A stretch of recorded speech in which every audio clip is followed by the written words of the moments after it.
गोटे बेल सुधा सीडीपीओ से हटि सारी सीडीपीओ मैडम को विरोध में सरकार नेले एक्शन। कांदुथिले महिला कर्मचारी पेटेरे मरी जाइथिला छुआ। ड्यूटी समय महिला को निर्यातना देउथिले सीडीपीओ। पेटेरे जंत्रणा होइथिला मेडिकल छाड़ी नथिले सीडीपीओ। एबे काहेकि राग तम तम होई बूम ठेली दे चली गले डेराबिस सीडीपीओ मैडम।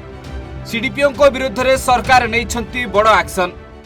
गोटे बेल सुधा सीडीपीओ से हटि सारी तेणु तदंत निरपेक्ष हम जहाँ उपरे रिपोर्ट आसो जार दोष ताकू दंडित करा गतकाली आपण भी देखिथिबे जने महिला कर्मचारी कांदी कांदी अभियोग आनिथिले जे से गर्भवती थाई ऑफिस आसी काम करुथिले। सेथिरे मध्य मानसिक निर्यातना देउथिले सीडीपीओ मैडम। किंतु गर्भवती कर्मचारी पेटरे जंत्रणा हेला परे तांकू सीडीपीओ मैडम ना निजे मेडिकल पठाइथिले ना जीवाकू देइथिले।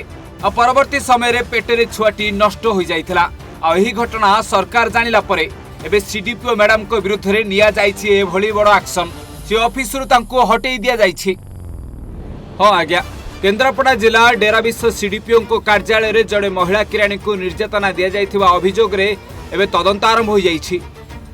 एक 3 जणिया टीम डेराबिस रे पहुंची तदंत आरंभ करिसंती। सेपटे सीडीपीओ मैडम प्रियदर्शनी को अपसारण करा जाइछि।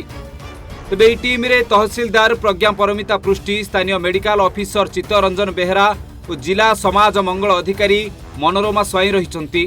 तेबे डेराबिस ब्लॉक महिला और शिशु विकास विभाग रे किराणी भावे कार्यरत वर्षा प्रियदर्शनी महापात्र सीडीपीओ स्नेहलता साहू विरुद्ध में निर्यातना अभियोग आनिथिले। वर्षा अभियोग करथिले जे गत 25 तारिख रे ऑफिस रे थिबा बेले तांकर गर्भ जंत्रणा होइथिला। तेबे सीडीपीओ तांको मेडिकल छाड़िबा तो दूरर कथा बरं तांको दुर्व्यवहार करथिले। पर से असुस्थ होई पड़िथिले एवं परिवार लोके तांको एक घरे हॉस्पिटल को नैथिले।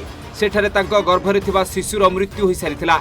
ए कथा एबे सरकार नजर को आसिला परे एभली तुरंत से सीडीपीओ मैडम को अपसारण करा जाइछि ऑफिस रु आ चलीछि तदंत। ब्यूरो इनपुट सह केन्द्रापड़ारू राकेश कुमार लेंका रिपोर्ट ओडिशा भास्कर। केवल पात्र इलेक्ट्रोनिक्स रे सबुठ भलो प्राइस पात्र इलेक्ट्रोनिक्स।